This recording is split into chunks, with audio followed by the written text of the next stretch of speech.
What are the top three skills, would you say, that kids are missing? Ooh, that's a Study hard skills.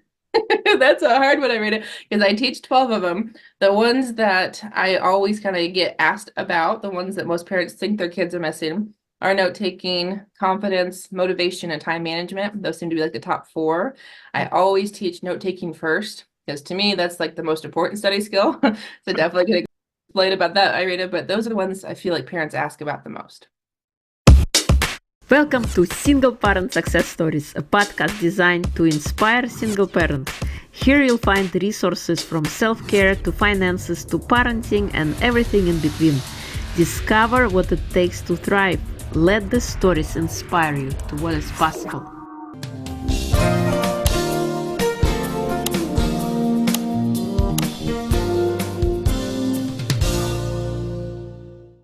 Hello and welcome to Single Parent Success Stories. Today we have a special guest, Jessyka Coulter. She is the CEO and founder of ACE Cookie Tutoring. Her company offers study and executive functioning skills tutoring through her Love to Learn program. She knows most curriculums are designed with one particular student in mind that doesn't meet every student's personal learning needs. When tweens, teens, and young adults don't know how to learn, they don't enjoy school or learning. When students discover how to learn through the 12 study skills Jessyka teaches, they love to learn. They fall in love into learning again. So welcome, Jessyka. It is a pleasure to have you. Hey, Irina, thank you for having me. I'm excited because I like to nerd out about all things learning, all things study skills. So Yeah, awesome. So please share with us who you are in your own words. definitely. So like you said, I am a study skills tutor. So essentially what that means is when students are struggling, when middle schoolers, high schoolers, even college students are going, okay, this class is really hard, or I hear from mamas that, my kid hates doing homework. It's not that the content's a problem. It's just literally does that particular tween, that teen know how to learn because we're never really taught how to learn. And yet we're told, figure this out, teach yourself, take the notes, study, do these things that we're like, how does that work? And we don't know. And that's what I do. I kind of fill in those gaps. Awesome, awesome. What makes you happy? What makes me happy? Is that really what you said, Irina? I'm like, okay, I'm like a nerd. A nerd wants to say, okay, what can I learn today? Because even it sounds so silly, but even when I'm watching a TV show, I'm wondering, is this really accurate? Is it a medical show? I'm like, is that really the name of the procedure? Is that really the steps that you take? Even like now I'm watching more like a history fantasy show, and I'm like, are those really the clothes that were real? Is this the right time period? So my nerdy self is always wanting to know the facts and like the learning possibilities. Cool. What's the coolest thing you learned recently, other Oh. than the historical stuff? I was gonna say the funny thing is pretty much all the mamas that have ever talked with me know, and I don't know if I've told you this every day, but yeah, history and we don't really like each other. So it's kind of funny to me when I'm looking at art and it has history because I'm like, okay, yeah, there's like the historical thing going on. And I'm like, okay, I want to know about it, but that's because it's art, not because we're focused on the history. But probably one of the coolest things would be I have a student right now. He was asking where I lived, and it's always kind of like, do we share the details? We kind of keep that ambiguous. It depends on the kiddo, I've learned. But he told me he was part of a geography bee. And I had no idea that there were spelling bees like I knew and participated in, but there's also geography bees where you have to actually know where countries and cities and I'm like, I didn't know that existed. Oh, No. that's pretty cool. I love geography. We didn't have a geography bee per se, but in geography class, we had the whole world map and what are the capitals of all the cities, not just in one country, but all over the world. And that was pretty fun. Yeah, I love that class. We did it. We took geography in seventh grade in my particular school district, and I gotta tell you, I liked it enough that when they offered it as an elective in high school, I took it again. So yeah, I like geography. Nice, nice.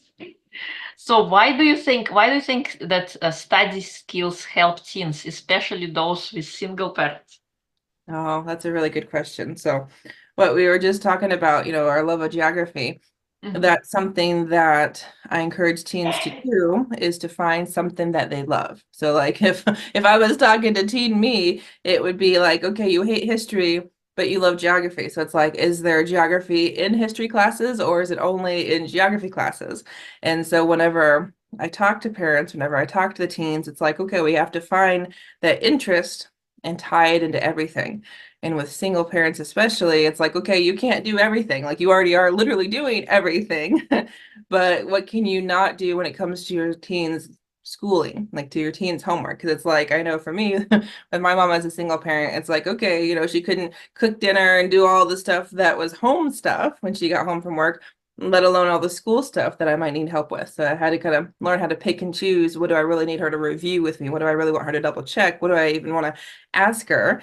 And so that's why it's so important is when students know, okay, this is how I learn. Well, then instead of mom having to help me figure out, okay, do we do it this way? Do I explain it to you this way? It's like, this is how I need you to do it. And this is how we're going to review. There was no figuring it out. I had already figured it out. Very well said. Why don't teens know how to learn? Why do you think? Oh, I feel like that's a really simple answer. I mean, I don't know if you ever got taught to learn, but I gotta tell you, for me in school, we never were really told, here, this is how you take notes. This is what you should write. This is what to ignore. Like that never happened. We were just literally told, okay, test is on so-and-so day.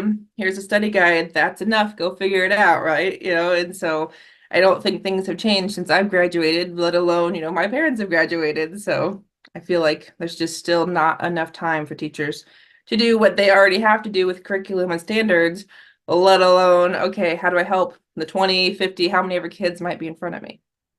You're so right. And in fact, I read this book by Jim Kwik, who actually, I don't know if you heard about him, but he had challenges learning, and everybody was saying, oh, you're delayed and this and that, and kind of penalizing him until he got to college.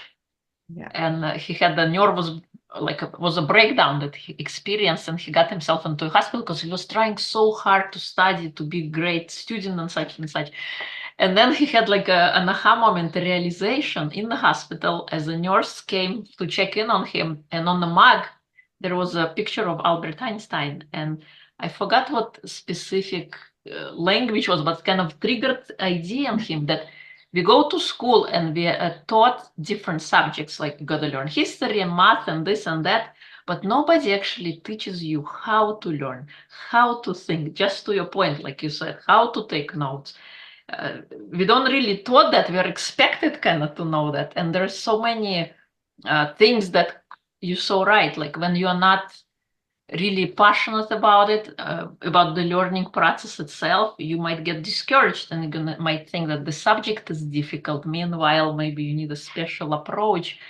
Some people are visual learners, others are auditory, and some people like to, I don't know, think processing a lot of in their head. And I think you bring a great value kind of, that's why you say, ACE Cookie Tutoring, not cookie cutter, but the opposite, making specific kind of approach to each person and to understand what is their learning style, what kind of makes them tick, and how do they get that more. And of course, in school setting, it's difficult because, yeah, teachers have to deal with 20 students at a time.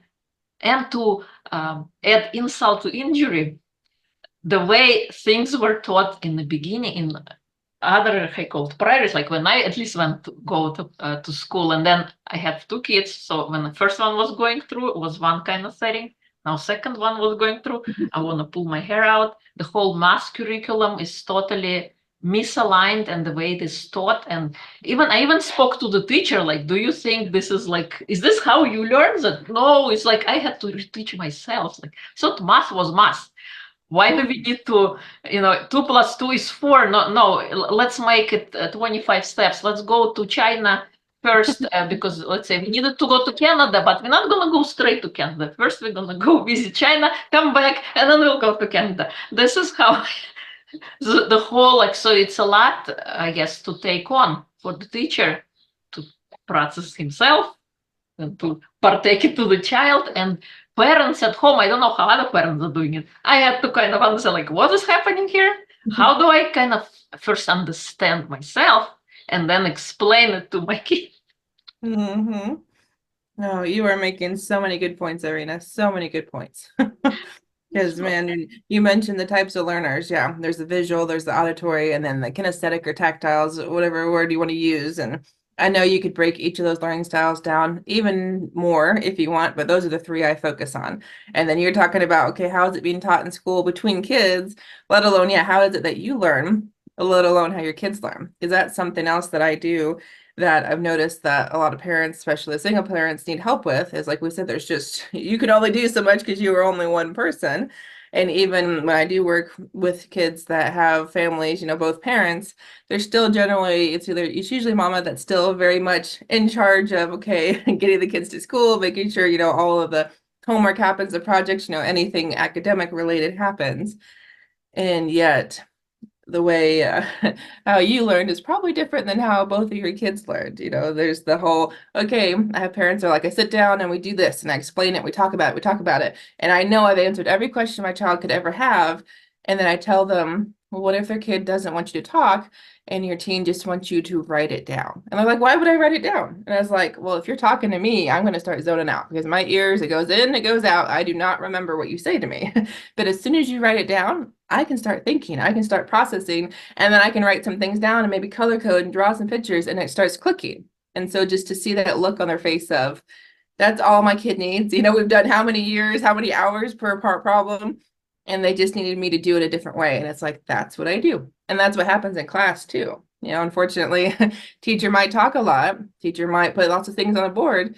If that's not what that student needs, it's going to be hard, way harder than it needs to be. Yeah, and you also bring another good point. Sometimes when we are dealing with kids or dealing with other people, we think like they think like how we think. Like this is how I would solve a problem, and this way is the right way. Why would you do something different?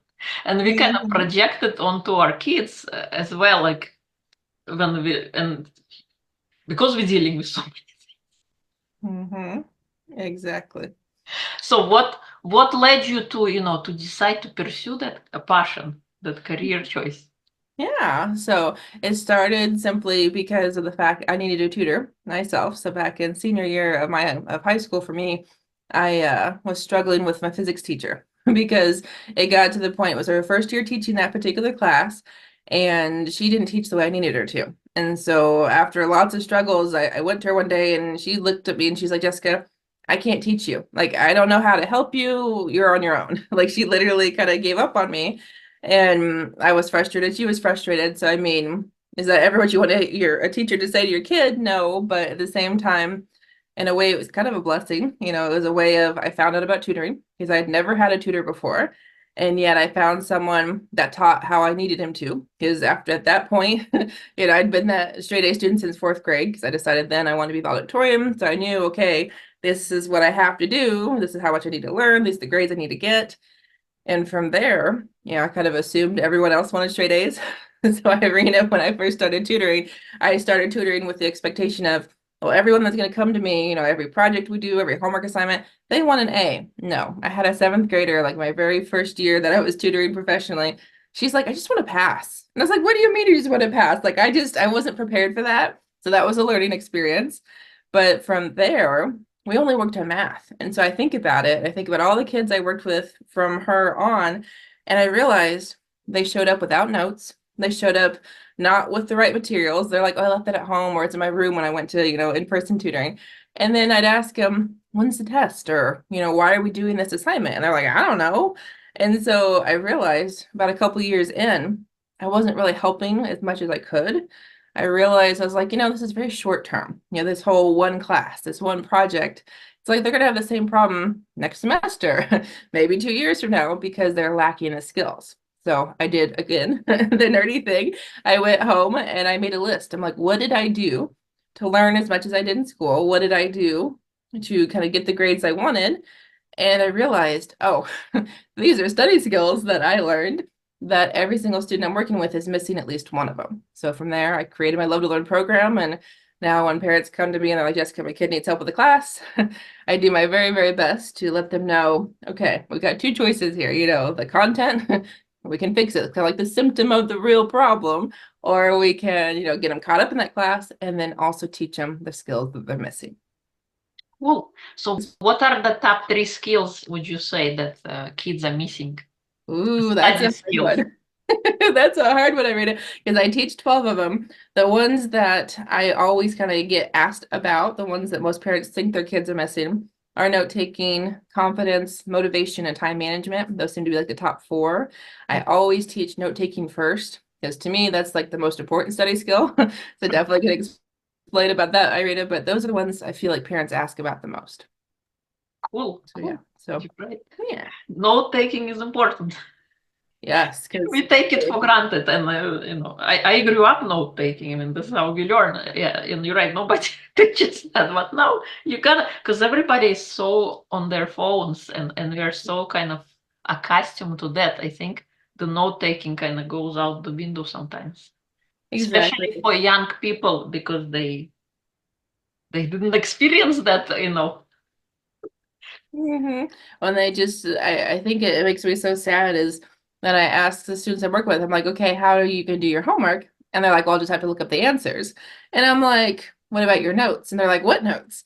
And so I find out a lot of times I teach 7 note-taking rules, and the first one I teach is very much do not write everything down. So I think that's kind of what happens is that overwhelm kicks in. If a teacher talks too fast, if there's a lot of slides, if there's a lot of words on the board, if they just don't know what's important and what's not important, then a lot of teens, they just kind of throw their hands up and go, I don't really need to take notes anyway. But then sometimes they have open book tests or open note tests. And I'm like, what resources are you going to use? And they're like, I just remember it all. And now my auditory learners, like they can hear something and remember it really, really well. Whereas if they write it down and they get distracted, they can't listen. Yeah, it kind of hurts them. But yet they can still take notes. It's just a very different note than someone like me who's very visual, that those notes are life or death. Yeah, you're right. Another question. What is the difference between 1 and 2 parents helping a child with homework and studying? I feel like part of that's kind of like a simple math problem, right? You know, the idea we talked about teen learns differently than parent. Well, if there's 2 parents, I feel like there's a better chance that someone's going to get through to that kid, right? Someone's going to learn. But then we have to remember all of our brains are actually unique. Like every single one of us is different. And so is it going to be a perfect match? No, but maybe one parent might have like a better idea. And there's also one of the students I work with right now. She's not homeschooling. She's like kind of doing like independent study, but it's basically homeschooling because the teachers at the school have said, well, we don't really have a curriculum for this. So, this is what she needs to learn about, but you figure it out. And so her dad's kind of taking it and running with it for, I think he's doing like math and science, and the mom's doing history and English. And so that's another thing is not only how does that particular parent teach, maybe there's a parent that knows something about something more so than the other one. Because like for me, my mom is an English teacher, so my papers I always got A's on them. I think I never got lower than like a B, and that was like right there on the border. Was it really a B paper? But man, when it came to algebra 2 and above, she's like, Jessyka, I can't help you. She's like, you're on your own. You're right. Cool. What subjects do you teach? Is it just math or you do other ones?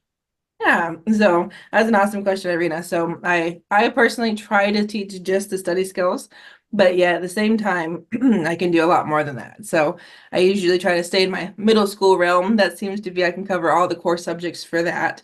And then I have contractors that I bring on that help with a lot of the upper level classes because it's like, I can do math in high school, but you probably remember from your own kids, 9th grade math, like depending on where you are in the world, let alone which school district you're in, 9th grade math is not 9th grade math, right? I have some kids when I help them in middle school, I'm like, I did this in high school. And so I'm like, are you just that much advanced?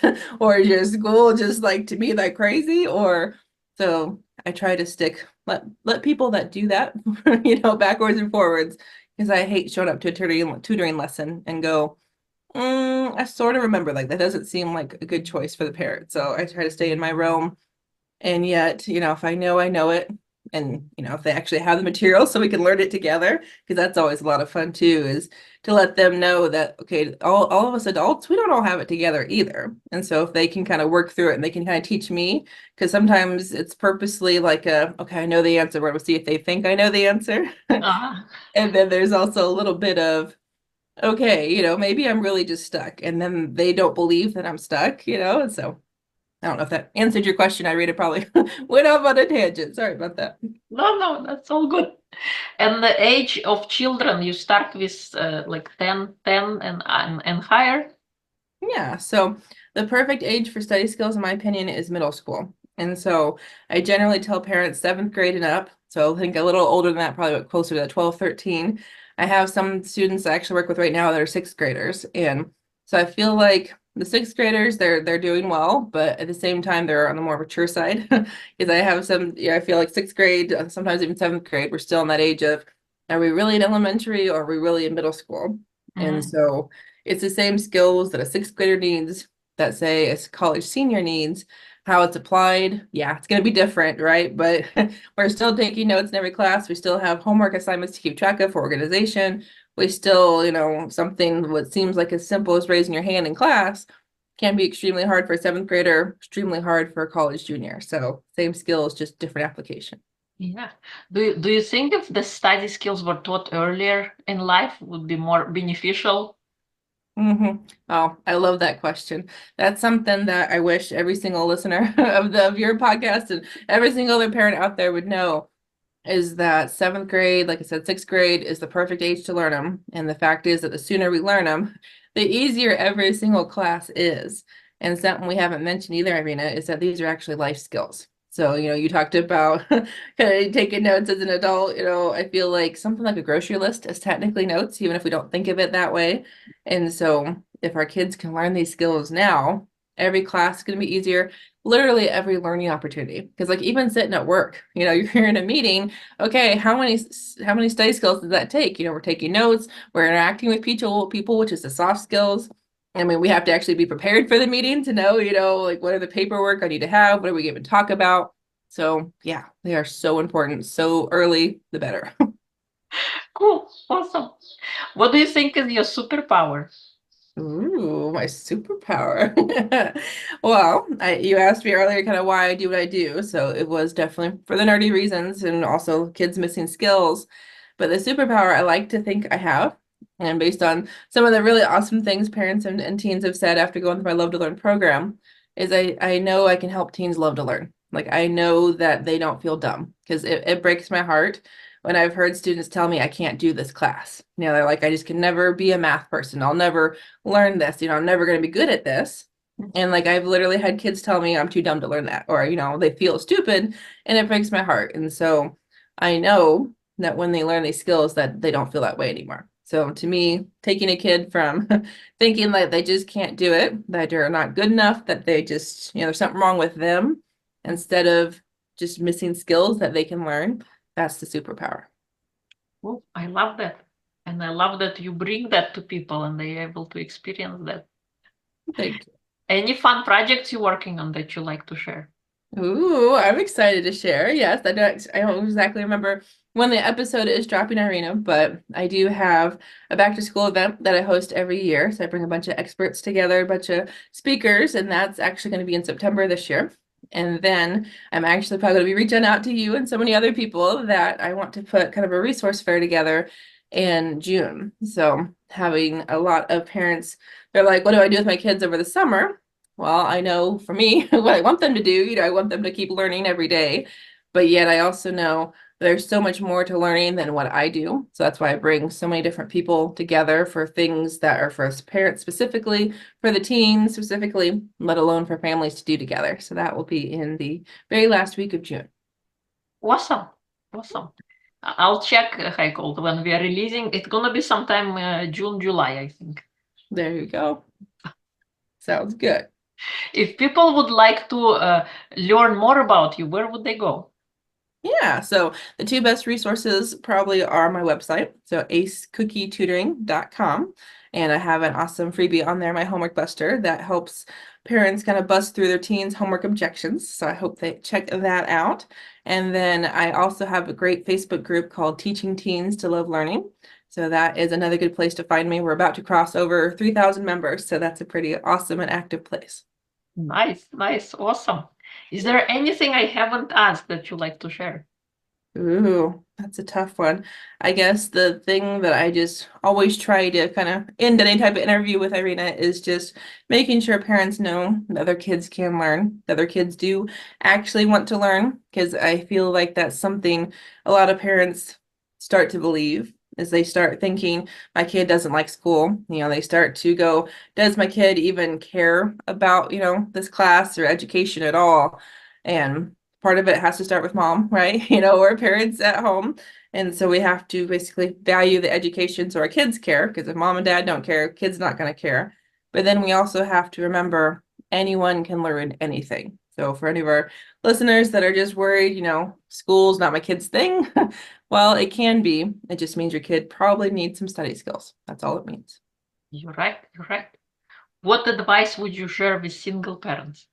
Ooh, single parents, I would just remind them, I think my mama had to learn the hard way, was that you don't have to do everything. That especially as your kids get older, they are more than capable of doing things. I have so many parents that I work with. One of my students right now is a high school senior. He's about to graduate like in less than a month, and his mom is still the one emailing me to schedule lessons. She's still the one kind of reaching out to the teachers. And so just to remind all parents, and especially single parents, hey, your kid can do things on his or her own if you let him or her. So you kind of have to learn how to take the step back and trust that, okay, your child's still at home, so you can help, but you don't have to do everything. You can kind of be more of a support than the actual doer. You're right. You're right. I think I called helicopter parenting is very right. Yes. You got it. Sometimes, like you said, we don't give the kid the opportunity to manage themselves and do the things. They are capable, but I think they are like resting. So, mom is doing that. I don't have to worry. Exactly. And the thing is that especially single parents, I mean, you're going to wear yourself out even faster. And then how does it help your teen? Your teen is missing out on an opportunity to learn how to do something. You're so right. Totally. Thank you so much for coming on, sharing your wisdom, your story. And I love what you are doing, how you're teaching kids to take care of the learning, the how to learn, and the 12 important study skills. Thank you. Yeah, thank you for having me, Irina. This was a lot of fun.